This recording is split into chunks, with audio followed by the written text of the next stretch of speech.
Dear God in heaven, Lord, we thank you for this beautiful Sabbath day. We thank you for the privilege of being able to meet together, Lord, to consider your message for us at this time, that we would have a firm foundation for our feet. We pray, Lord, that you would be with me, Lord, that you would grant me your words, despite any shortcomings on my part, Lord, and my delivery, that it would make sense to the hearers. We pray that some new facet of your truth would make sense for us today. We put all into your care and ask this in Jesus' name. Amen. Okay, so today what we're going to revisit is the subject of shipwreck and what that looks like. Now, if you were wanting to go back and review presentations that pertain to the topics we're looking at today, that would be a key presentation would be Homage Through Hatred. Now that was back in around the I think it was April or May last year. So without delay, we'll just remind ourselves of the time period we're looking at in our line. So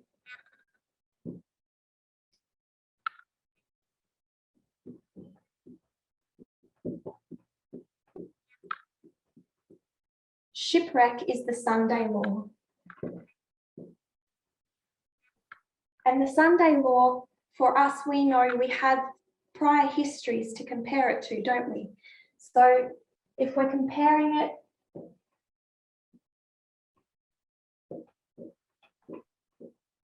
to the 1888 history, and I'll move this up a little.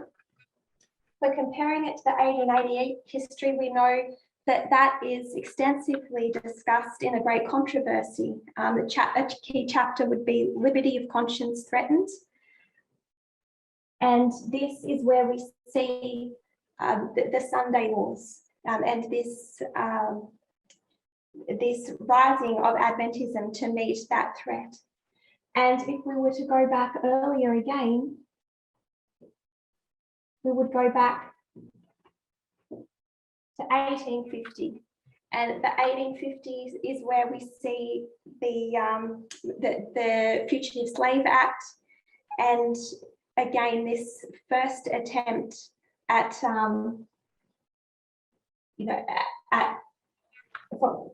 not expressing that right. This is our first history that we can compare our Sunday law to, and we know here that we had equality as an issue, a threat. And in 1888, our issue was this separation of church and state. At shipwreck, we expect to see a combination of these two issues. So what we're going to do today is we're going to take these histories, we're going to go back and we're going to look at the complications of history in these time periods, and we're going to bring that to the subject of shipwreck and try and understand exactly what to expect.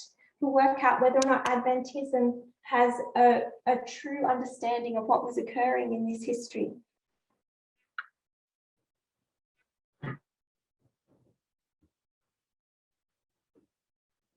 Now we're going to share screen a little today. So we know at shipwreck, Adventism as an institution falls, and we see that through the line of the ship of Alexandria in Acts 27. So the ship of Alexandria, tracing the institution of Adventism, it is shipwrecked here at Sunday Law, and we want to look at what brings that about.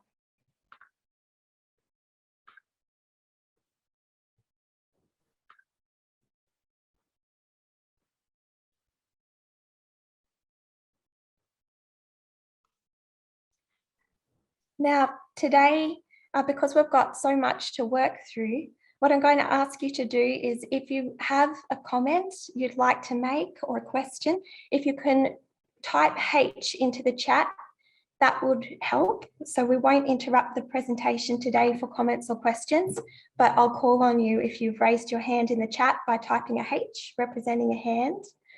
I will call on some of you to read or to give comment on some passages that we'll be looking at. Brendan, can I ask you to read quote 1 for us today? If you could unmute and read quote 1.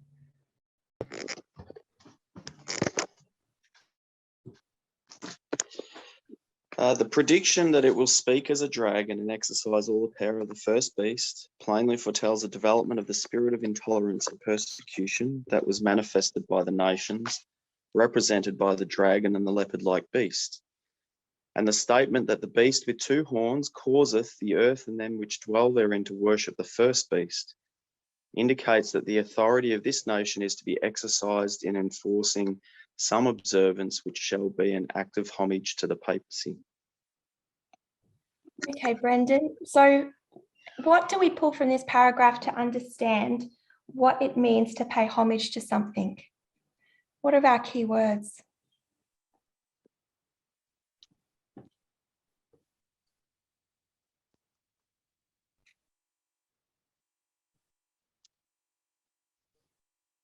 Worship.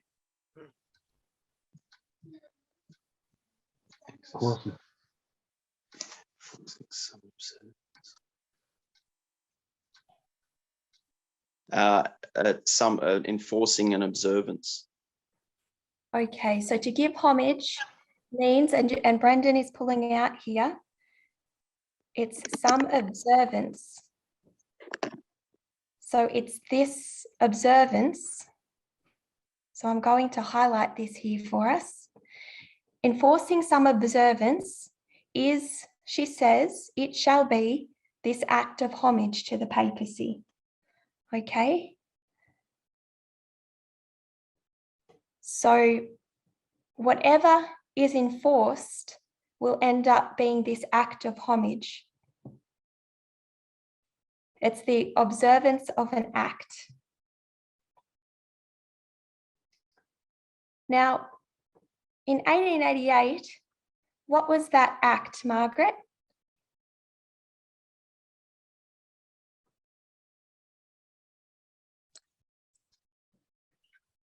Oh, 1888. The recognition for, oh, no, that's what we saw, not what the world saw. I don't know. What was it? Do they believe Jesus was coming? Something that they were attempting to enforce observance of something. So this act of homage. Sunday law. A Sunday law. Yeah. Yes. So if homage equals an act, the observance of an act, then in 1888 history, we know that that act that was the homage to the papacy was the observance of the Sunday law. Does that make sense, Margaret? Yes. Yeah? Okay. All right. So really the focus of this study is what that homage looks like. Because what homage looked like then helps us understand what homage will look like now. If we can go back and understand what really was quite complex history, it will help us. It will help us to have a firmer foundation and not be shaken now when things don't look like traditional Adventism has expected for our time. Okay, so there's a couple of good source documents that we know of. The key one was how the Constitution became Christian. So I'm going to pull out a couple of sentences here. This is an excerpt from that document by Goldstein on how the Constitution became Christian that identifies some key threats. So if you recall, I'm going to stop screen share for a second. If you recall, this document, it identified 3 periods of history where Protestantism was was dealing with a threat. And I know that Elder Tess, when she was speaking about the book in the context of the subject we're looking at today, she said it could be renamed 3 Attempts of Protestantism to give homage to the papacy. Essentially, that's what it's talking about. These 3 periods are 3 different attempts to give that homage. Whether they knew it or not, they didn't know that. Okay, so these time periods were from 1863, so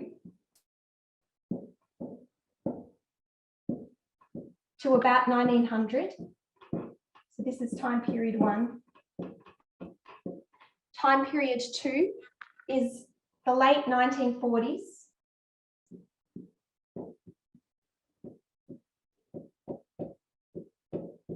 Through the 1950s. And time period 3 is 1979 to today.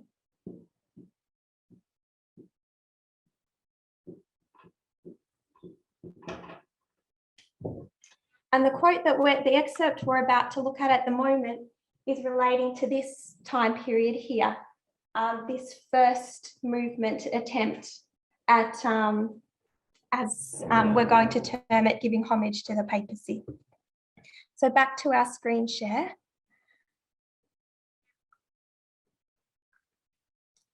We're going to pick it up from the beginning of the first sentence here. It starts in the second line, the movement. The movement was propelled by concerns over the increasing, okay, so some context. This is talking about this organised movement towards making the Constitution Christian back in this history. And what it's saying is that this movement to make the Constitution Christian is propelled by concerns over the increasing population and power of Catholics, Jews, Seventh-day Adventists, and religious free thinkers. Increasing religious diversity generated a variety of challenges to Protestant preeminence, including objections to Christian prayers and Bible readings in public schools, Sabbath observance laws, and religious oaths. Leaders of the Christian Amendment movement considered these challenges to be nothing less than a war on Christianity and therefore an attack on America itself. So what we want to highlight really out of this excerpt for today's purpose is that in this list of threats to America itself, aside from Jews and Seventh-day Adventists and religious freethinkers, are Catholics. And that's something that has been overlooked for a long time within Adventism. I don't think that has ever been recognised.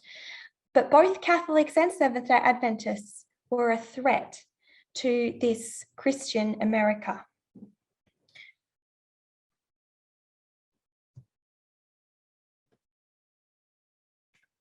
So Catholicism as a threat is the point we're highlighting today. So another good source brings us down to this third quote, and that is this Wikipedia page. It's called Anti-Catholicism in the United States. So it traces from the time of settlement all the way through to today, what that looked like, what its origins were in the Reformation, so how that manifested itself from the time of settlement in the 1600s. So at that time, really until the War of Independence in the late 1700s, some settlements outlawed Catholics. In some later on, you could live there, but you were heavily taxed, or you were prevented from joining politics or associations of any influence. You were prevented the vote. You weren't given the vote. And of course, that really was an expression of the hatred with which you were held as a Catholic. And so that, of course, manifested in violence as well. So one interesting quote we're going to read now, an excerpt from this Wikipedia page. And I will ask, I'm going to ask Lynn. Lynn, can you read this?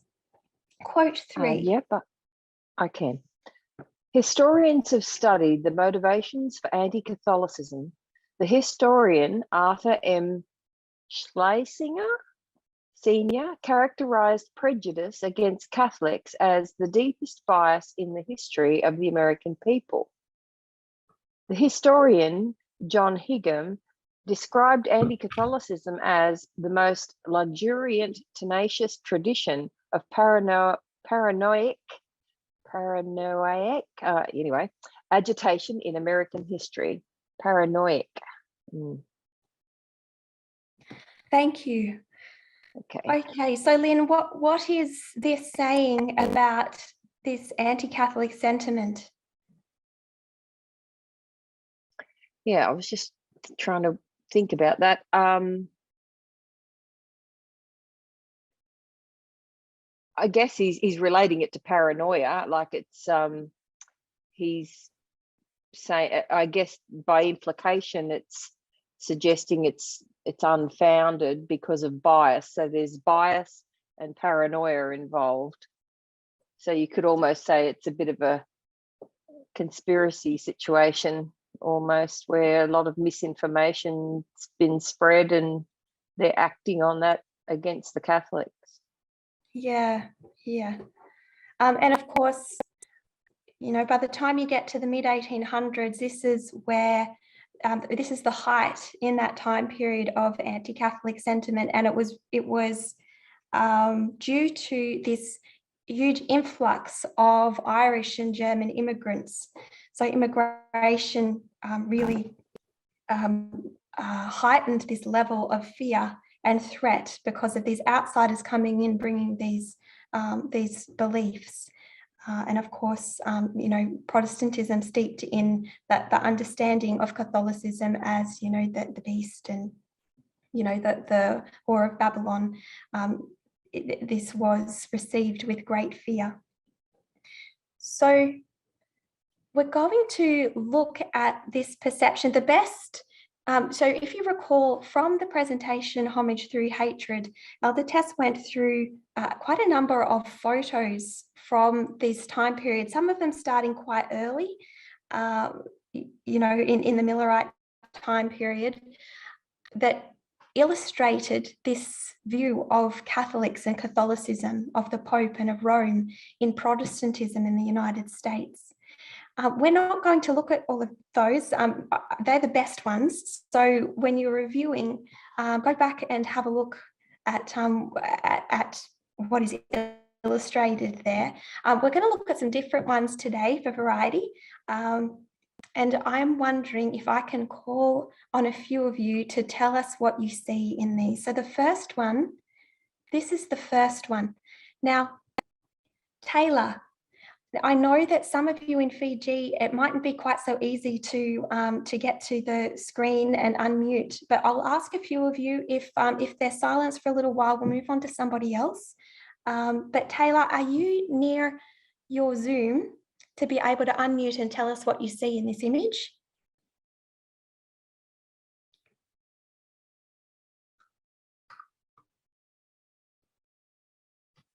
It's no pressure if not.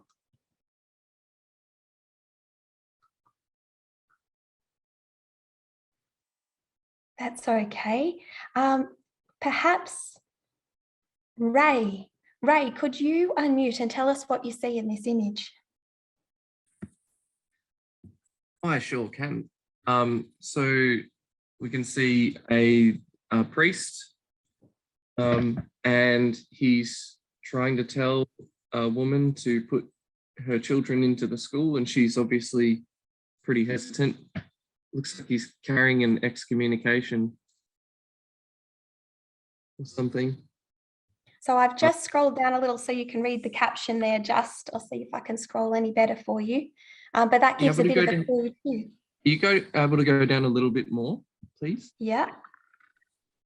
Thank you so much. Oh, between the parochial schools and the public schools. No freedom for Catholic parents in a free country. There we go. Okay. So do you know, can you, for some of us, because I had to Google it, do you know what the word parochial means or indicates? It's probably implicit in the imagery, I suppose. So parochial apparently means of a church parish.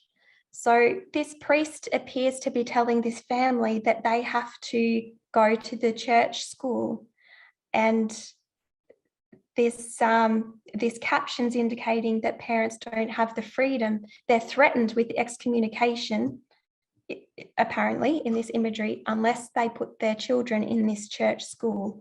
And over here to the right, you can see this public school illustrated. And just on a side, a related side note, Ray, what do you observe about the reactions of the people in this illustration? If you were to look at the facial expressions, do you see anything indicated? The woman looks quite fearful. The little boy, he looks kind of defiant. The kid's hiding behind her, I'm assuming, brother. The priest, he kind of doesn't look as angry as I would expect him to.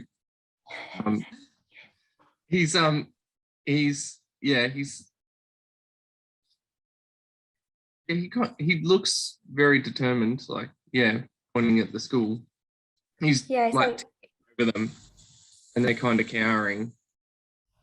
He's got a threatening demeanor, and what I thought was quite funny in this illustration was that the two females look quite fearful, and here's this little boy who is apparently brave and defiant, and he kind of looks like he wants to push his mother's arm out of the way. He's leaning in, his legs are wide, which is, a masculine stance of power. If you were to ever look at, I don't know if it's consciously done or not, but in photography, if you were to see a stance, I know this from our corporate photographs at work, a male dominant stance, legs spread. I thought that was quite intriguing. This little boy is the one that's looking defiant in this scenario. But anyway, that is a side note. So essentially here, what we've got is this issue around church schools versus state public schools. And we'll go on to the next one here now. Here's another illustration I'll zoom in on. Margaret, are you able to tell me what you see? Have I zoomed in far enough? Yes, I think we're looking at a priest sitting in the Catholic headquarters in America, overlooking back at the whole of America. And we're in charge of all that we can survey. Yes, that's right. And this particular illustration is of the Archbishop Francesco Sertoli in 1894. So I should mention the photo or the illustration we were looking at previously was from 1889. So 1889, and this one is 1894, so a few years, just 5 years later. Now, can you see some similar issues identified in here, Margaret? Have I zoomed in far enough for you to see some of the writing of what he's overshadowing, this scary spectre of the Archbishop? White House? Yes, Washington's written there. Yeah. I don't know what's so special about Albany, but you can see Albany. Puck was the magazine. That was a satirical type thing. They did that type of humour. Yeah, we've looked at a few in the past around the role of Russia, haven't we? I think the Puck published some interesting illustrations of Russia as the bear, and around Serbia and everything. But anyway, in this particular illustration, the Archbishop his spectre is overshadowing Washington and also public schools, you can see in these flags here. So this is similar issues that are being addressed. So on to this next one, I'm going to zoom out a little bit. Now, Molly, are you able to tell us a little bit about this image? What do you see?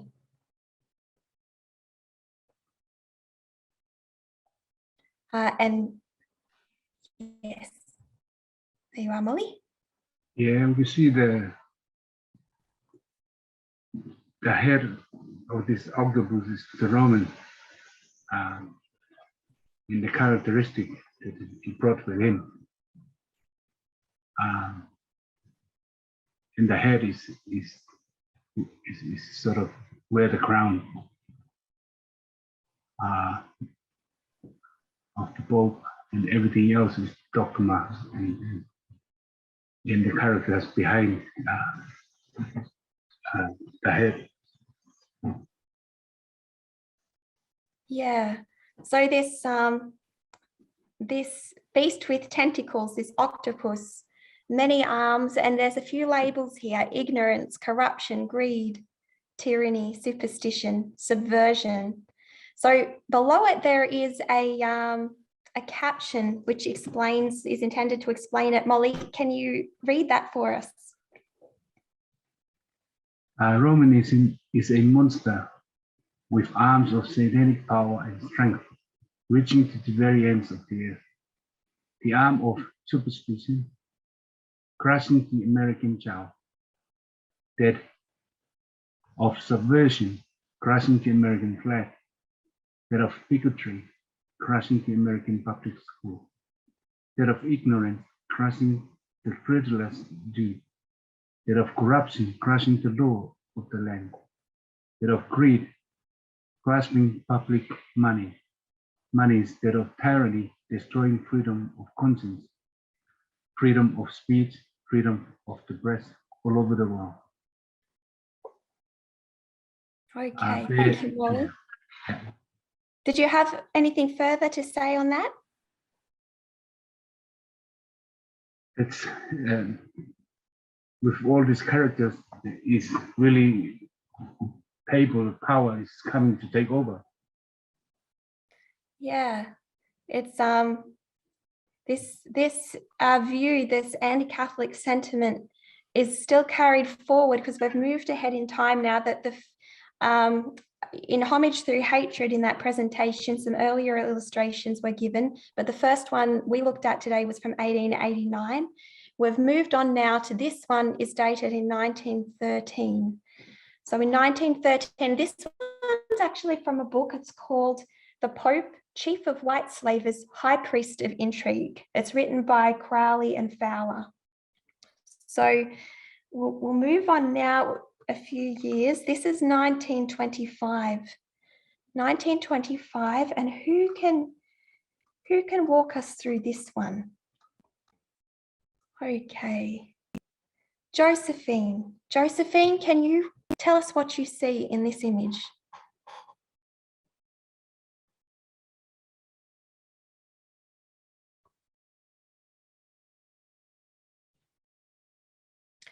Speaking to Josephine. You're not unmuted. I see a tree, and on the tree you see all these eagles, and you see the American flag just to my right and across to my left. And then you see on the very top, I think it's the Holy Bible. And then inside this tree are these, they're like priests or bishops with a little hat on the top of their heads, peeping out of this tree. And then here's someone attempting to axe this tree. Then all around you see flags. You also see on your left the K with the axe also, and you see snakes coming out of the tree, you know, the stem. Then all around it, you see these people with flags standing around, holding flags, surrounding the tree. Sorry, you keep going, you're doing well, sorry. And the tree is almost axed done if you really look at the tree. It's axing it so much to the center that it's driving these snakes out of this tree. The K, was that the Ku Klux Klan? Or I don't know what the K stands for. I'm just having a guess. Yeah, Yeah. Tree must Triple come K. down. And so the label says. And so obviously it's anti-Catholic because inside this tree is hidden all these leaders, Catholic leaders with their head, little hat they wear. Yeah. Thank you, Maybe Joseph. that's about all. No, thank you. I think you picked up all of those. I missed the snakes, actually. That's an interesting illustration. So you've got 3 heads here and 3 snakes down here. So that is a representation. And I too thought that these were I think they're eagles up here, vultures. but the more I look at them, I think they might be, Margaret. And Yeah, then when you they look are. at Yeah. these people here, so this is the KKK, the Ku Klux Klan as identified, and behind here they're surrounded by this army of the Klan. It's titled "The Tree Must Come Down." So Rome must come down, and who's bringing it down? The Ku Klux Klan. So this is actually taken from a book. It's written by Bishop Alma White. So this is a bishop in the KKK. And the book is called Ku Klux Klan in Prophecy. Okay, and we're going to read a quote that is talking about just one event amongst this whole history of the KKK's involvement in combating this threat of Catholicism. Now I'm going to ask Greg. Greg, can you read this?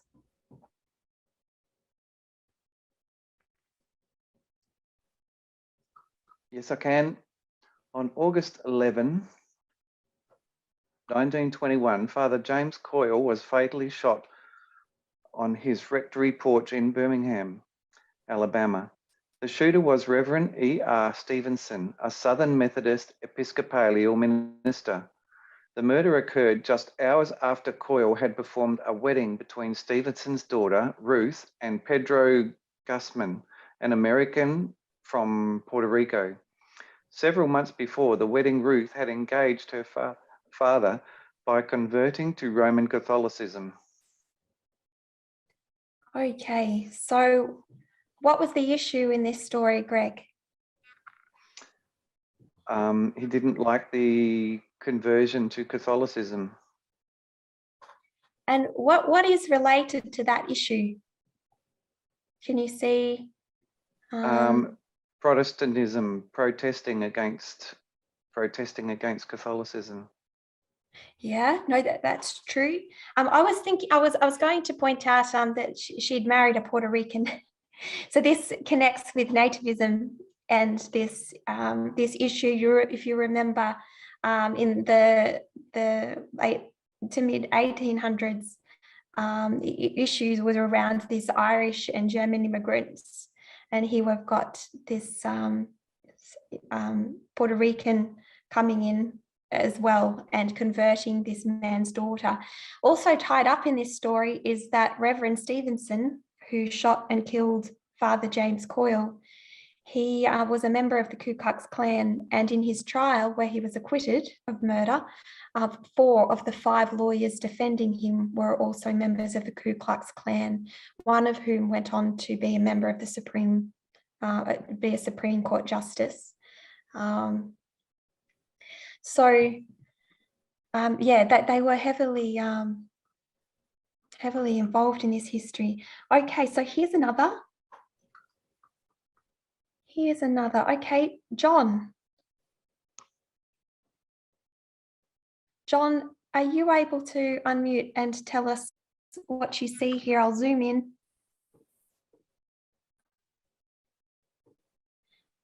So does anybody know, or John, do you know who Al is? It probably wasn't fair not to give some a reminder of context. I'm not sure, but it's good looks like if the Pope was president. I think that's a picture of the Pope there. It is, yeah. So, yeah, keep going. I'm just trying to look at the other.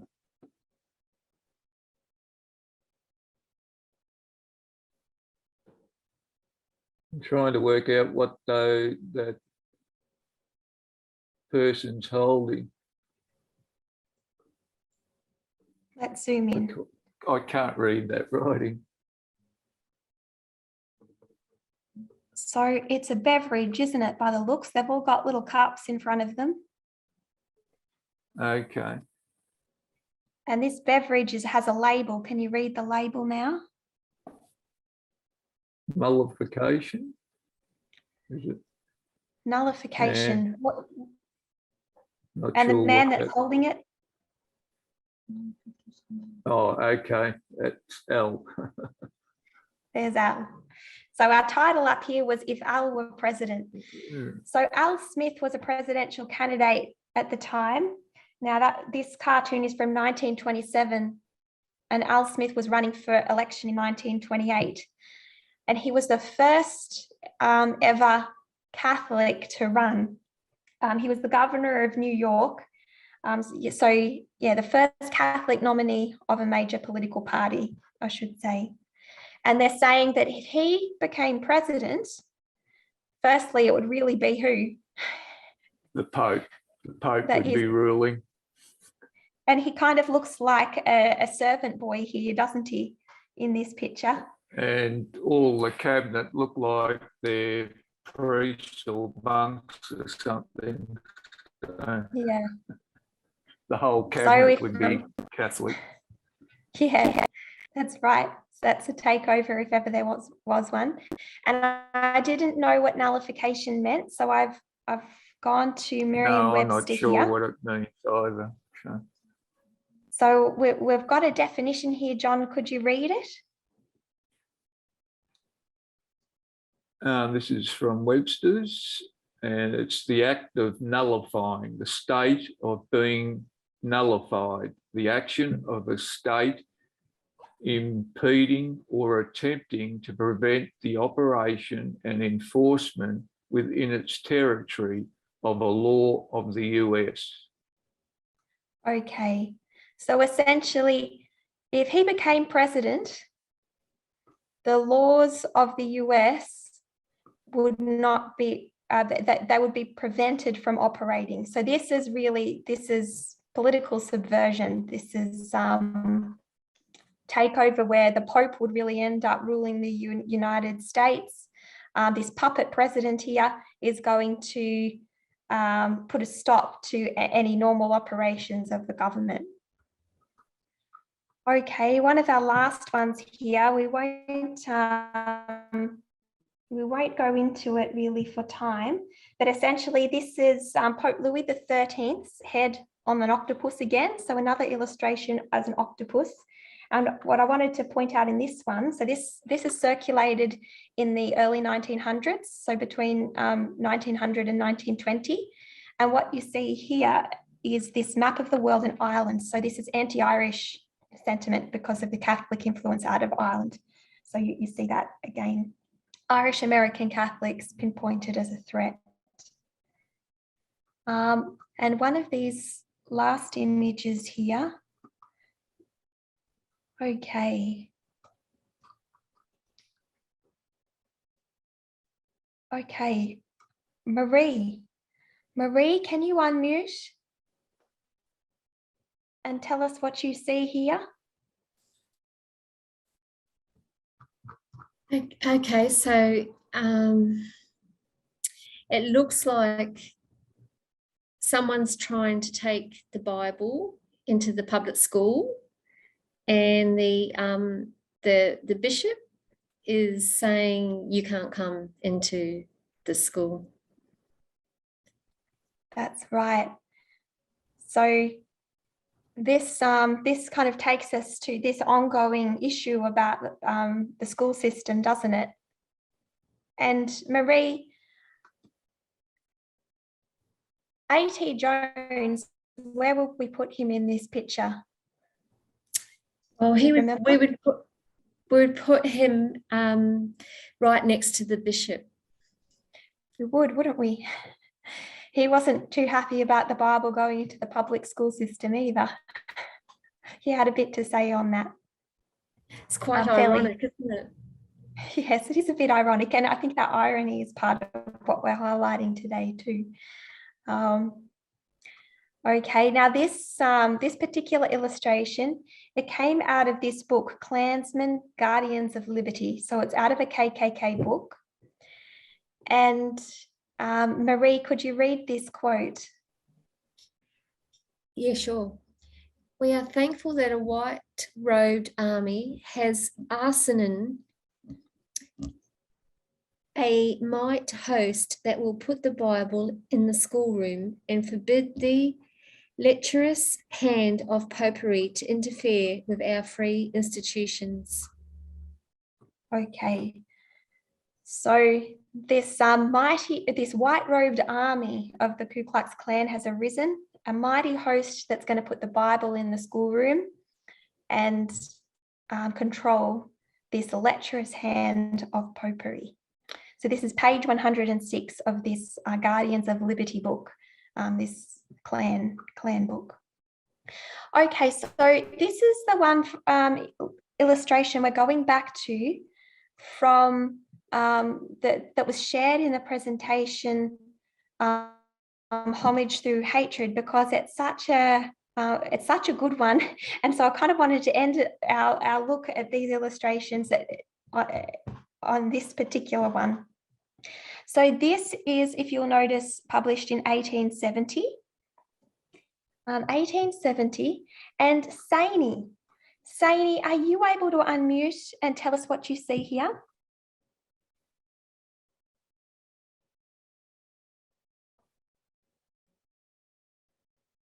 It's okay if not, there's no pressure. I know it's tricky. So Saini, if I see you unmute in a second. No, that's okay. Sandy, could you unmute and tell us what you see in this image? Sure. So down the bottom it says the Promised Land, as seen from the dome of St. Peter's, Rome. So they're looking over at the USA, I'd say, the Promised Land. If I zoom in here, we can see they're looking across the Atlantic, aren't they? Yeah. So I guess that's the Pope there, the tallest one, or the one beside him. They're all high Catholic positioned people. Those two near the cross. I'm not sure what the one is on the right there. This one, or yeah, this one? yeah. Oh yeah, didn't see that fellow leaning over. No, yeah, no, the first one you pointed to. I'm not quite. Is he just another like Catholic priest type figure? I think so. Somebody in the Vatican government, I suppose, or what it was then. They're then. Yeah. You've got hierarchy. Actually, you got weapons there, like some type of weapons. So it sort of gives the idea of invasion. Yeah, and I think if we zoomed in close enough, we'd probably see United States written here, but it's just a bit fuzzy. Oh, okay. But I think you've got the key points. Thank you, Sandy. Okay. That, one leaning over, is that just like a Catholic censor? He's I think so. Yeah. Yeah, that looks like it. Looks like he's a choir boy or one of Okay. I'm sure choir boy isn't the word, but you know what I mean. Yeah. Okay, so the Promised Land you highlighted, they're looking out towards America. So Sandy, what is the great threat? So this being in the 1870s, What is the great threat for Oh, yes, Protestantism in the United States? I guess they're fearful of Catholicism. United States is fearful of Catholicism taking over or preventing Protestantism from flourishing in the They're United States. fearful of infiltration, of taking over the United States.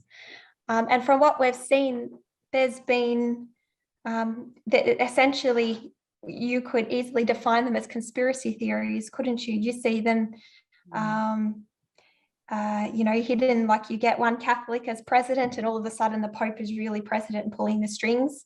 Throughout all of this imagery, it puts the Pope and Catholicism as in this position of power with their tentacles attacking every institution. And so this idea of Catholicism as infiltrating and taking over the United States is the great fear that has gone on, from this. We talked about anti-Catholicism being at its height, in the mid to late 1800s, but the illustrations that we've looked at show this sentiment continuing, throughout as we've gone into, the mid-19, the early to mid-1950s. Okay, so when we go, we've looked at the way Protestantism has viewed Catholicism throughout this time period, and this is nothing new to us, is it? So what I've just screenshot here for a minute is, so this was a friend's post on Facebook from a couple of weeks ago, January 15. For those who think Sunday law is way off in the future. And what have we got pictured here? We've got walking side by side President Biden and his wife and the Pope. So this perception, the coming Sunday law, closer than you think, and this perception that the Pope is coming to the United States, that he's going to, there's going to be this subversion by the papacy of the American government, that this expectation of what this is going to look like. We get to here, this is a post from January 22 by Amazing Discoveries, which is Walter Veith. Who will he meet with next? So Walter Veith just didn't have a pen and paper and draw the Pope with many tentacles, it kind of moved on. But Walter Veith, he speaks as though this concept of the Pope and of the papacy is something unique to Adventism, and it's not. All that Adventism has done is repackaged these conspiracy theories and views of the papacy. This takeover through the Jesuits is pure Protestant thinking. They've thought that for more than 100 years, for as long as you trace back Protestantism in the United States, that has been, these conspiracy theories have existed on the role of the papacy and what they're doing to undermine the American people and government, and how dangerous that is to Christianity. Remember, one of the great threats, Catholicism, Seventh-day Adventism, Jews, and religious free thinkers. So we know that this is what Adventism is expecting.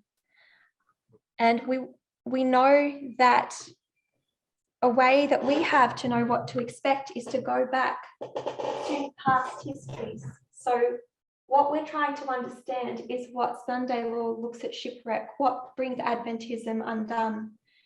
And we learn about this by going back to the historical events in this time period. What did homage look like back then? What was Protestantism in America's relationship with the papacy back then, when the Sunday laws were being threatened in the United States? What was happening? So back to our share screen.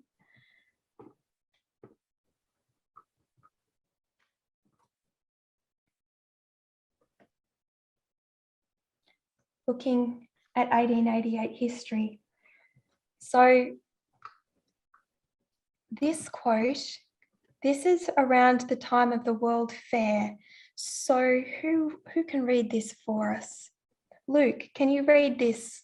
If you're in a position to unmute, I know you might not be, so don't worry. But if you are, can you unmute and read quote 6 for us?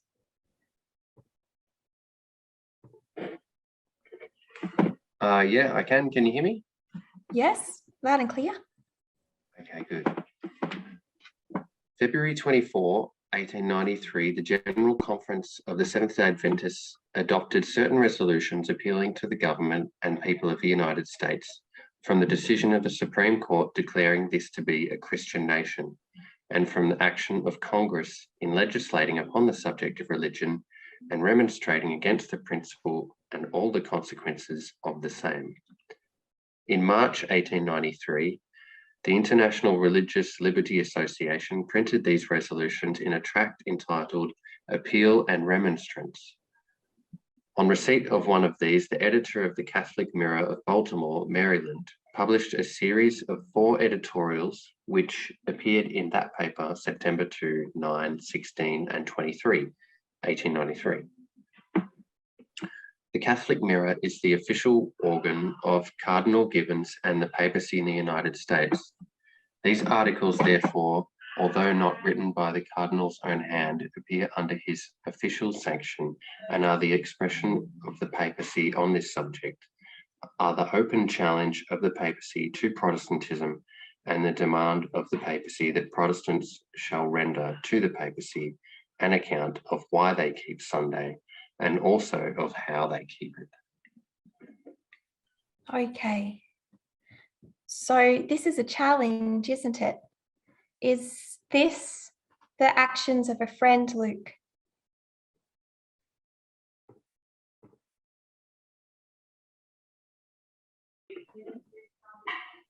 No, not from the way I read it, if I'm reading correctly. What do you pick up on in the language?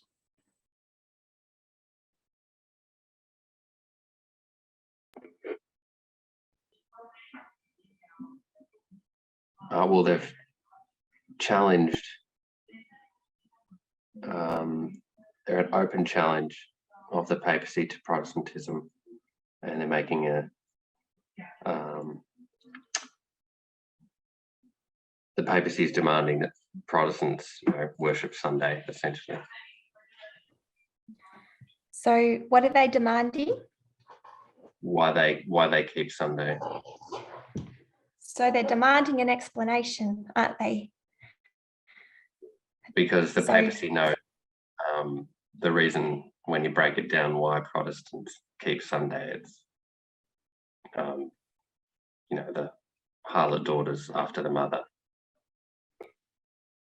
Now, the illustrations that we've been looking at, quite a few of them center around this time period. So this is 1893. Relationships between Protestantism and Catholicism's not only not friendly, but this is a very high level of antagonism. So essentially Catholics, particularly these Catholics in Baltimore, so the church in Baltimore has written these 4 tracts, these 4 editorial articles appearing in these different issues of the Catholic Mirror. And they're saying, you can hate us all you like, you tell us why you keep Sunday. You got this from us. You got Sunday from your mother. So they see themselves as the mother. So this is a reaction to this hatred that is evident in public sentiment for this anti-Catholic sentiment that they're really turning the thumb screws, if you like. We're going to go to another. Now, whose voice did I hear? Was that Molly? It's just like the mother telling off her daughter. Yes, it is a bit of a telling off, Molly. That's a good way to put it. And if you recall in these presentations of homage through hatred, some examples were given. One was one was a worldly singer, so Enrique Iglesias, so he's a Latin singer, and his father Julio, who's also a Latin singer, both of them big names in their own right. But son hates father. This is strong antipathy. However, his voice came from his father. So however much he may hate his father, he gives homage, he gives respect to his father through his voice, through his singing, his career. So it's unavoidable. Another example, a daughter who goes into modeling, hates her mother, but gives homage to her mother through this act of modeling. You know, she came from her mother. Her physique, her features are her mother's. Going on to quote 7.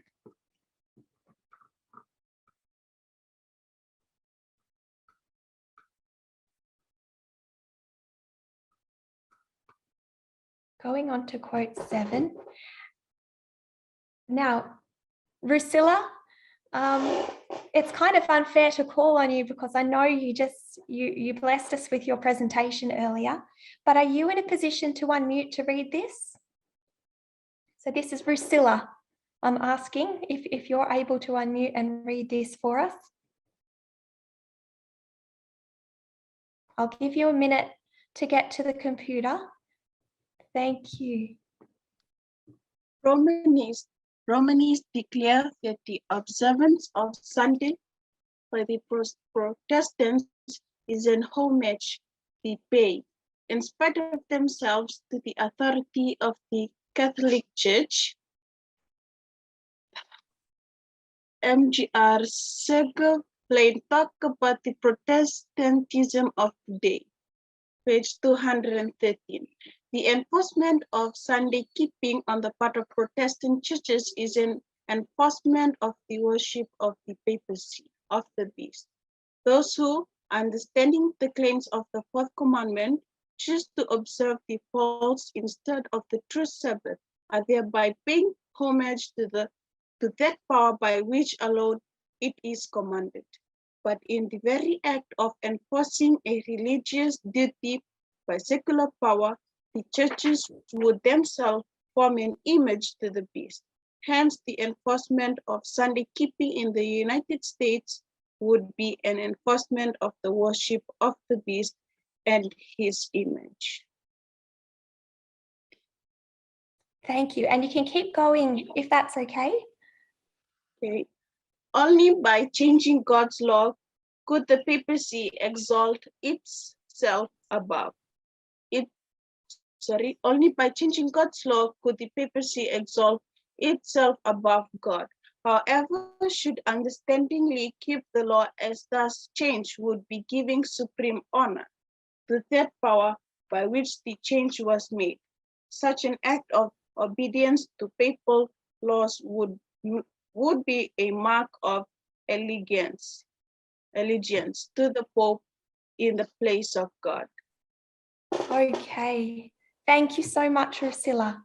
So up the top, how are the Protestants giving homage? What do we pull out about how the Protestants are giving homage? We've bolded it up.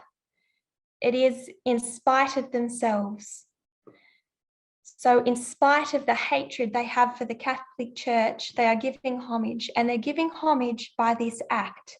So down here at the bottom, this paragraph 1 of page 446 of the Great Controversy, we're told, whoever should understandingly keep the law as thus changed would be giving supreme honor to the power that made the change. It's a mark of allegiance to the Pope, and they do this in spite of themselves. They do this in spite of themselves. Okay.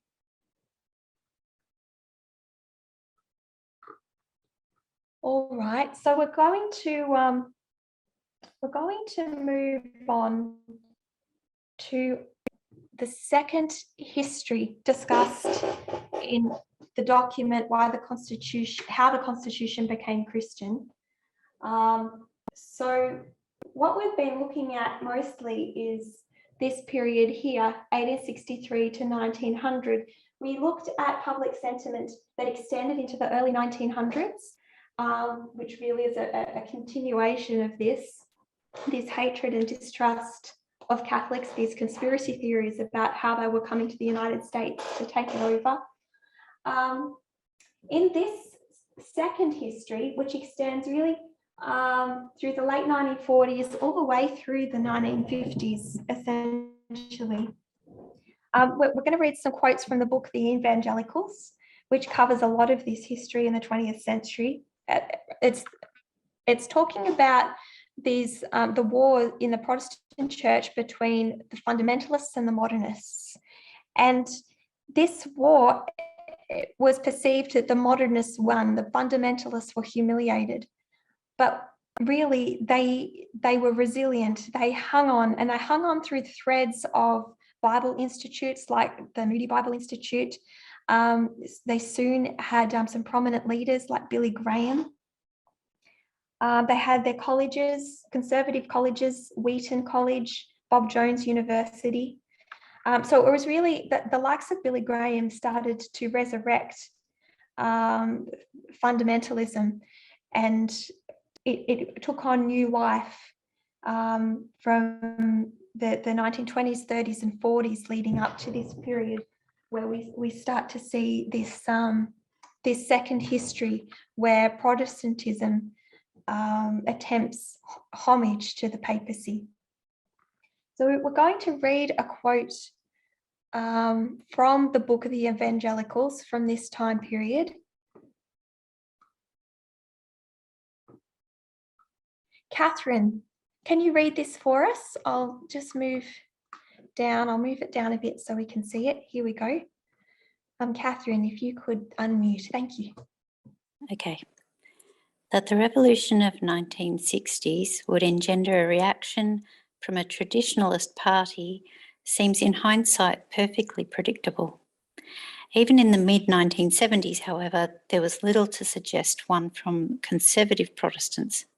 For one thing, evangelicals remained so regionally and theologically divided, they agreed on little except on opposition to Catholicism.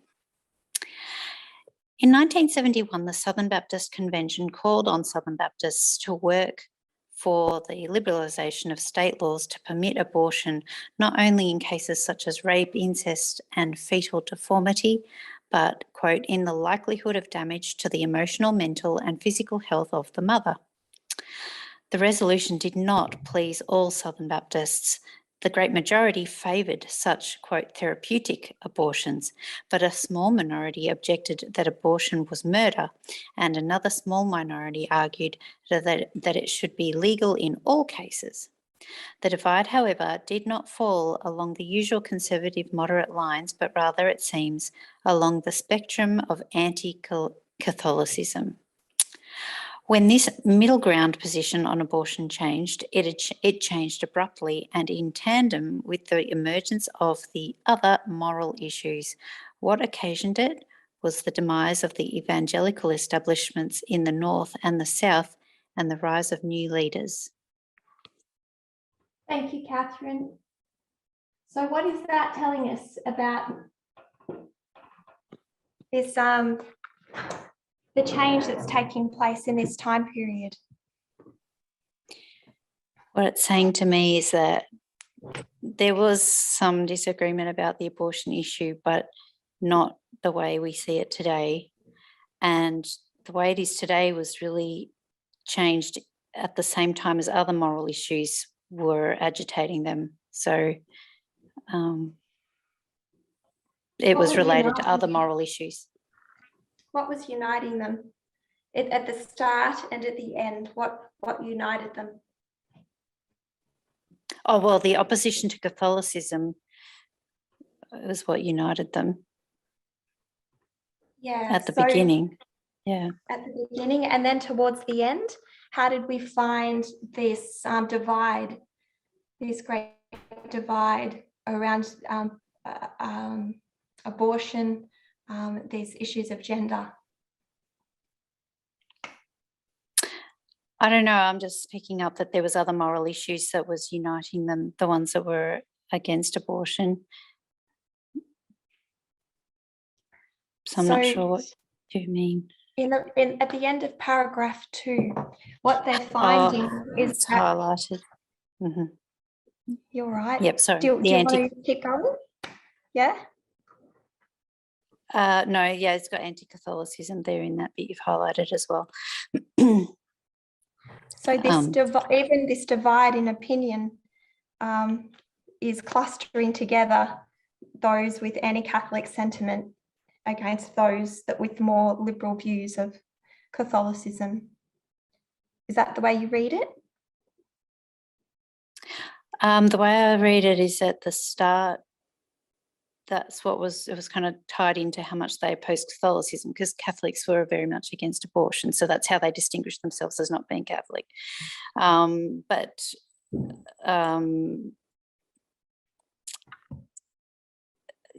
you've highlighted there as well, but then it seems to have changed after that with the emergence of other moral issues happening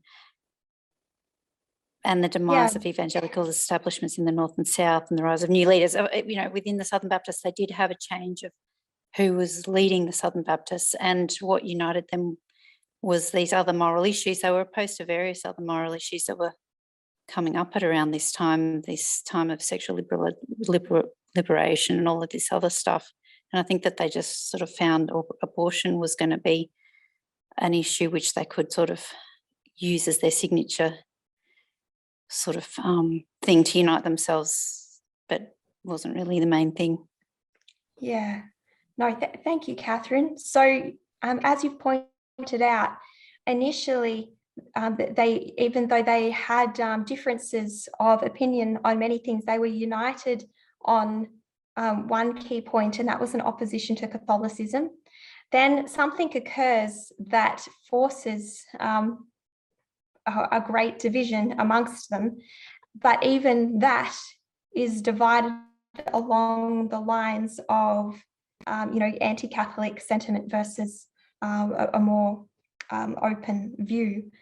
And then, of course, as it becomes a highly political issue through the threats of the time, it morphs into a weapon, which we won't go into for time today.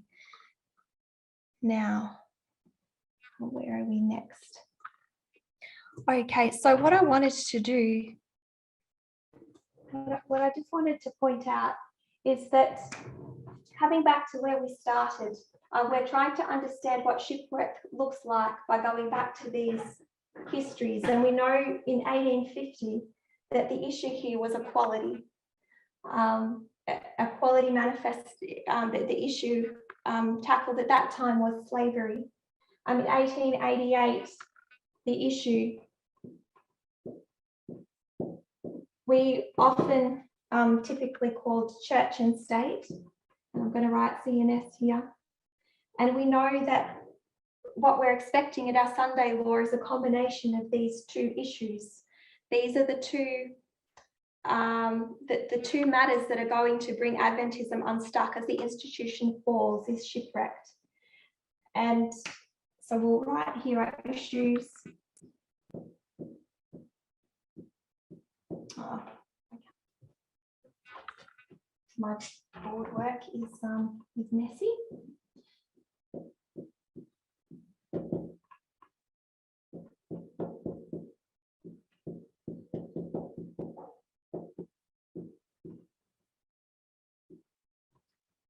So something to just keep in mind as we're looking at this. So 1 + 2 = 3. This is what we're expecting. But we know that when we looked at the issue, the matter of equality in the 1850s, the Sunday law for that time period, that was focused on slavery. We know today that when we're looking at matters of equality, when we look at the Eden to Eden model, it's taking us back to the great prototype of of oppression, and that is gender equality. So today, the issue is equality. Our test is equality, but what that looks like is matters of gender. And so just as this looks a little bit different today in the test and the issue that we're tackling, so does this matter of church and state that we typically reference when we're looking back at 1888 history. Because today, I think what Elder Tess has been explaining to us, and we're learning as a movement, is that it's not just church. When we talk of Christianity, we now understand that we're talking in a bubble. If we're talking to Christianity, we're talking in a bubble, because now we're looking global. This dealt with the United States of America, and the message at that time went to the United States of America. Now in our line, we're talking about the world, and the matters of equality, they're not peculiar to Christianity. Trump didn't need Protestantism to be sexist or racist. So this is more cultural. It's culture and state. Perhaps we could think of it that way. It's not just a combination of church and state. It's matters of culture, thinking that wherever you might be in the world, that some piece of that can be maintained and enforced through government powers. So these are our issues. These are what are going to bring Adventism unstuck at Shipwreck at Sunday Law. And we've been looking at the complex historical events occurring at this time, because we know that whatever occurs here is going to give homage to the papacy. And we knew that back here, what occurred there was to give homage to the papacy. And what that homage looked like wasn't a friendship, was it? It was an act, it was behavior and observance that by its very nature gave glory to the papacy, gave homage to the papacy, but it was in spite of themselves. It was in spite of their hatred. So today, when we're looking for this homage at this waymark that we're heading towards, and we have seen build through 2014 and 2021, we know, we know that it's not going to look like the traditional Adventist concepts that were illustrated in those Facebook clippings that, for instance, or Walter Weiss efforts to show the Pope as controlling his puppets around the world to bring about final one world government domination. Okay, so in this post-Christian world where sexism is cultural and mainstream and even atheistic, we're not talking about just Christianity. Protestantism didn't bring these issues. They have existed for a long time. And the other point I think that I know we've been, as a movement, concentrating more and more on is just how complex history is. So prophecy really is the mechanism to make sense of these complicated events, to simplify them so that we can see where we stand in them, and know understand what we're living through and what to expect and what position we should take on those issues.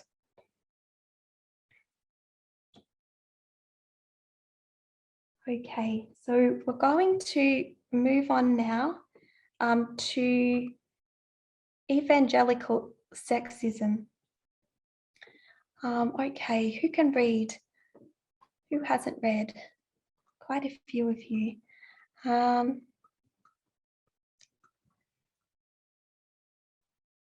John, can I get you, I know you've read already, but can I get you to read this, please? Quote 9.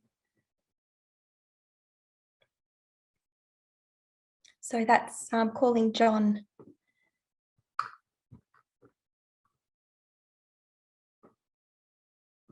No, that's okay. For time, maybe I will read this one. Of all the secular spectres that haunt the evangelical community, feminism is probably among the most disdained, insofar as the movement is associated with a certain legislation, litigation, and causes, like the Equal Rights Amendment and Roe versus Wade, and birth control access. It has very much been in tension with evangelical teachings and sensibilities.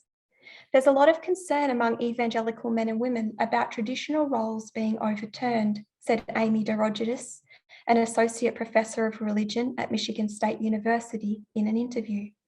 Her new book, Saving Sex, focuses on the anxieties evangelicals feel about sexuality in American culture, but not other people's sexuality, their own. According to evangelical literature, women are more submissive, they're more passive. They care more about emotional and relational issues, said DeRogatis. Men by nature are aggressive. They're leaders. They're people who can sometimes have trouble understanding or controlling their emotions, and they can often act aggressively. These are truths that evangelicals understand are created by God.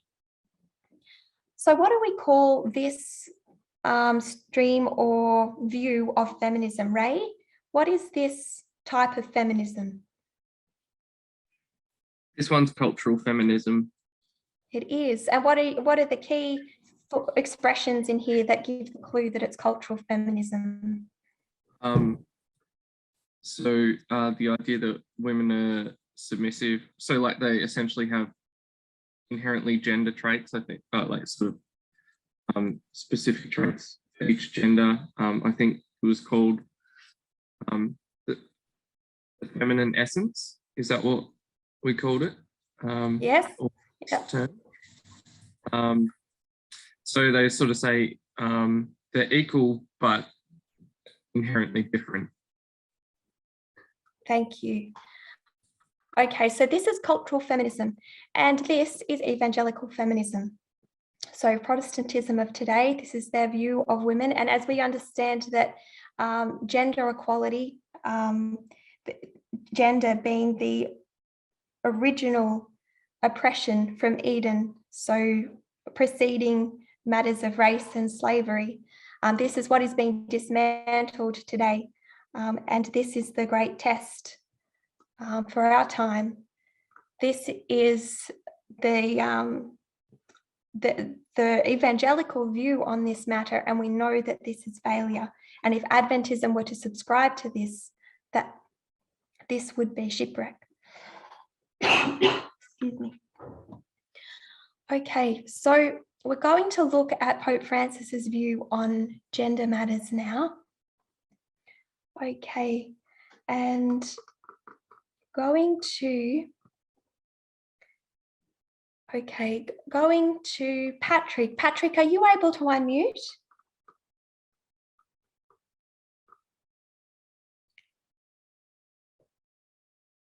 It's no worries, Patrick, if you can't. I just saw your name there, which is lovely. That's okay. Brendan, can you read quotes 10 and 11?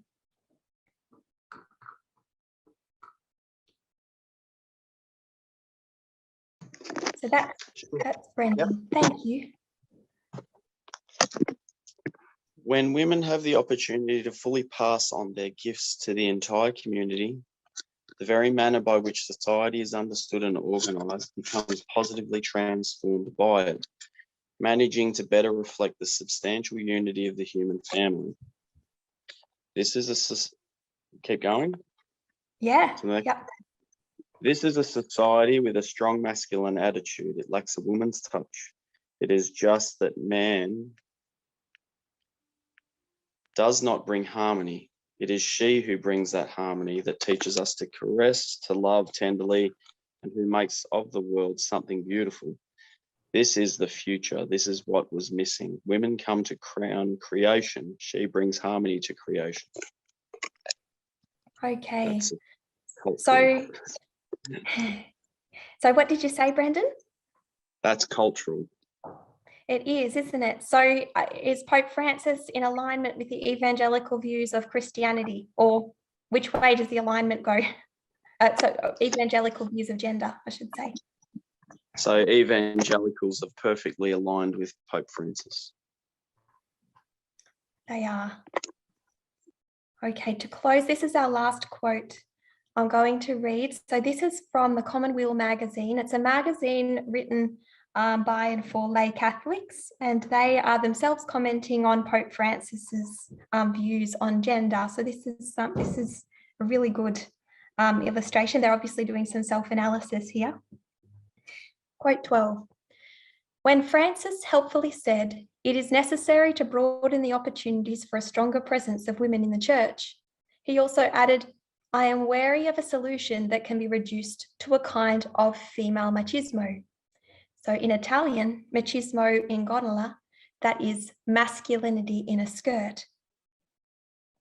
When asked if he would make historic decisions, such as naming a woman head of a Vatican department, he deflected the question with a funny stereotype.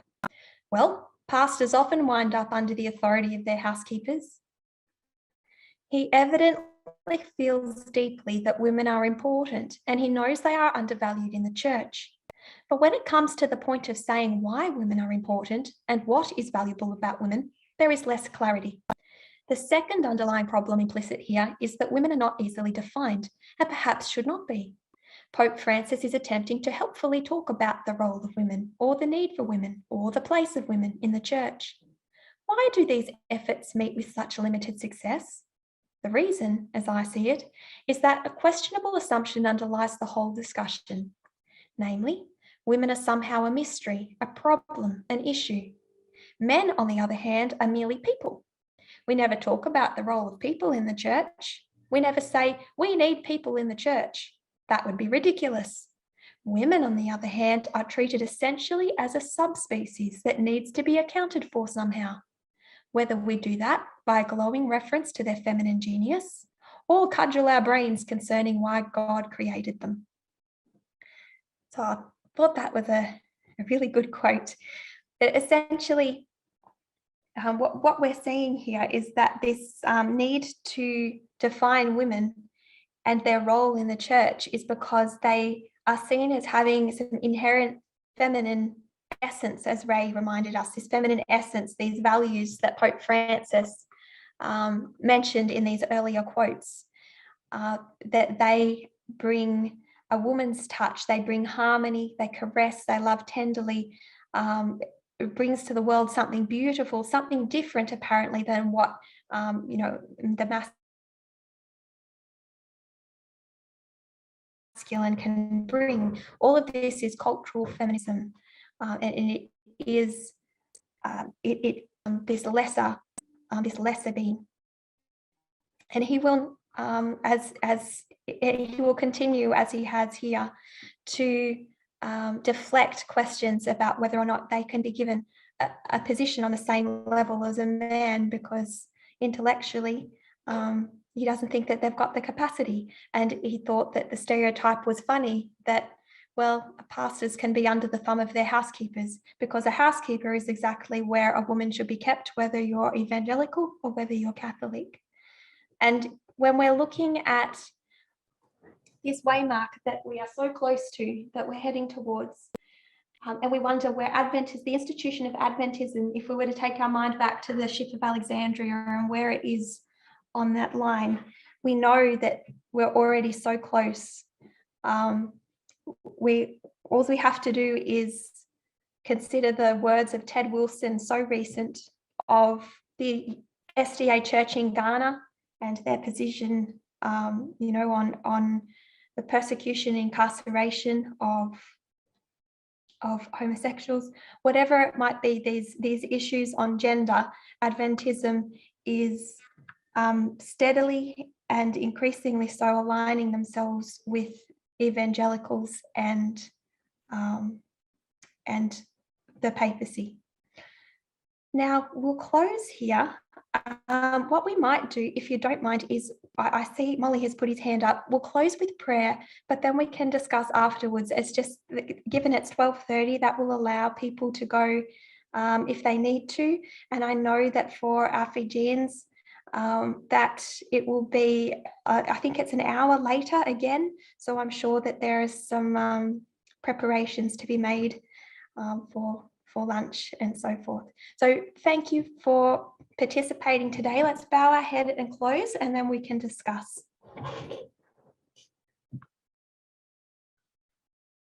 Dear God in heaven, Lord, we thank you, Lord, for these histories, that we can look back and we can see how your people navigated the complicated web of events back in the 1888 and earlier time periods. Lord, we ask that you would grant us eye salve, that we would not be deceived as we look at what's happening around us. I pray, Lord, that we would stand firm, that you would keep our feet on the narrow path, that we slip not. Lord, I ask that as a movement that we would grow stronger. You know what is before us, Lord, and not just for our own sakes anymore, Lord, but for those that we have influence with, that we come in contact with, that we would be firm and not swayed. Lord, that you would teach us how to reflect your character, Lord, as we learn more and more about you, more of what you expect of your, Lord, that you don't engage in conspiracy theories, Lord, that the hatred that we saw between Protestantism and Catholicism back in these previous histories, that you never wanted, you never wanted that for us, Lord, that we would not have this ignorant approach to people, Lord, that we know you wish to bring into your fold. We thank you and we put all in your care. I thank you too, Lord, for Ursula's presentation earlier. Lord, please be with all of our church family, wherever they may be. I'll put all into your care and ask in Jesus' name. Amen.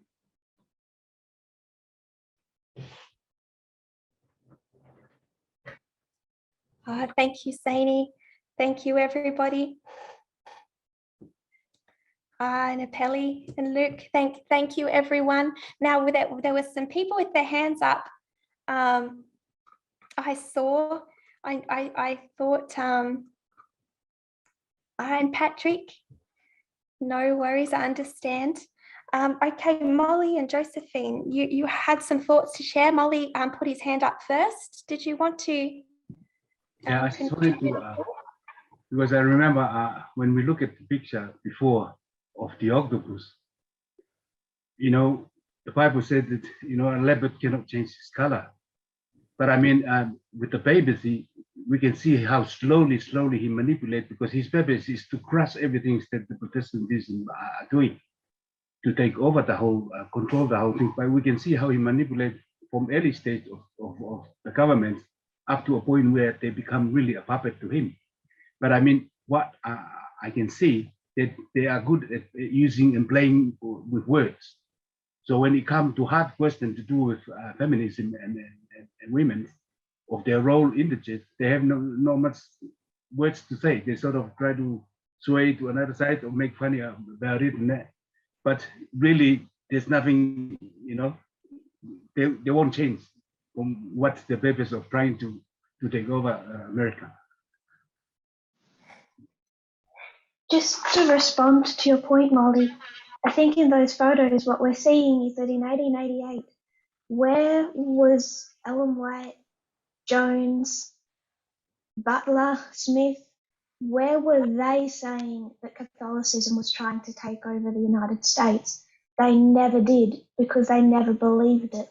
The idea that that Catholicism was deliberately trying to take over the US government, that it was acting like what you saw in those photos, that was a Protestant conspiracy theory that our pioneers and our prophet never supported. If you go into Ellen White writings, she never says that. She says that the danger is that Protestantism will give homage in spite of themselves, not that they're being secretly led deliberately by Catholicism. This is the problem with Adventism today. It's the problem with, what's our good conspiratorial friend? Walter Weiss. This is the problem with Walter Weiss. when Walter Weiss speaks of these conspiracy theories about the papacy trying to secretly take over the US government, and he uses photos of Biden to do that, what he's doing is repeating 150, 200 years of evangelical Protestant conspiracy theories. It has never been our original Adventist position. It's never what our prophet taught. That is why David Weiss and Adventism is falling into the same trap as Protestantism. Protestantism hated the papacy and was scared of it. Adventism hates the papacy and is scared of it. Where's the difference? We know Protestantism falls. We know Protestantism already fell in 1888, but given opportunity, they would have given homage when they was terrified and hating the papacy. What's saving Adventism today? Fear of the papacy and their conspiracy theories is not saving Adventism today, because the conspiracy theories are Protestantism. So the point of the editorials was to show us this is not what we believe. This is not true. This is not what the papacy is trying to do. This is what Protestantism, which is the threat, this is what Protestantism is trying to sell people. And if we're buying what Protestantism is selling, we're in trouble. If we're buying what Protestantism is selling just before the Sunday law, Adventism is in trouble. And that is what Adventism is doing. So just to summarize, the point is that in our Millerite history, when we go to either Millerite or 1888, when we go to the writings of our prophet, when we're going to the writings of A.T. Jones, who prophetically was giving Adventism the external knowledge of the Sunday law in that history, they never used editorials like that, and they never spoke in support of editorials like that. They never believed what those editorials illustrated. They never saw this great conspiracy of the papacy behind the scenes. So why do we do today? Because like, what's our friend again? Walter Weiss. Because like Walter Weiss, we have drunk of Protestantism's wine. Part of Protestantism's wine is to hate the papacy, which sounds right for us. But it's a conspiratorial based, and it blinds us to what the real threat is. And the real threat is just agreeing with them. That's not a deep hidden agenda that they have. All we have to do is say, I'm Ted Wilson. I think like the Pope does. The Pope is not trying to get through to Ted Wilson. He's got no secret strategy to make Ted Wilson bow down and kiss his feet. All that needs to happen is because whether the Pope knows about it, doesn't know about it, cares, probably doesn't even care, all that has to happen is for Ted Wilson to say, I think like the Pope does on gender equality. All that Protestantism had to do in 1888 was say, we think like the papacy on Sunday. That's really as simple as it is.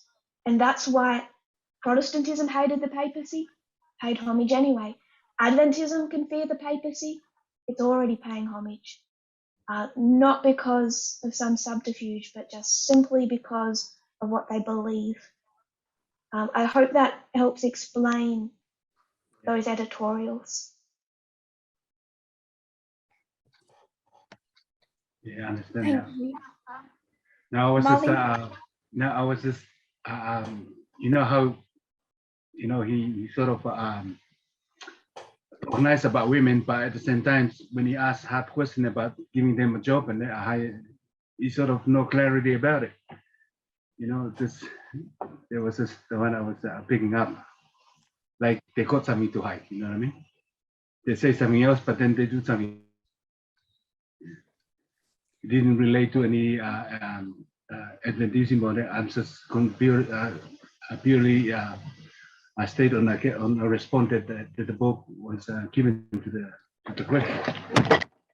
Yeah. So I think because within the Catholic Church itself, there is a division on this issue, and that's why it was interesting to read that last quote, because that was actually from lay Catholics criticizing his approach on gender equality and women. So and there are, you know, are groups within the church calling for some radical change. So he's trying to keep peace in his own church as much as anything else, which, you know, it's been the approach of Adventism for a long time too, but they've become, they're speaking a lot stronger, as Pope Francis has too, more recently on some of these points. They are openly aligned in their views, this approach of cultural feminism. And that made things clearer for me too, Tess. Thank you. Now, Josephine had her hand up. Josephine, did you have some contribution?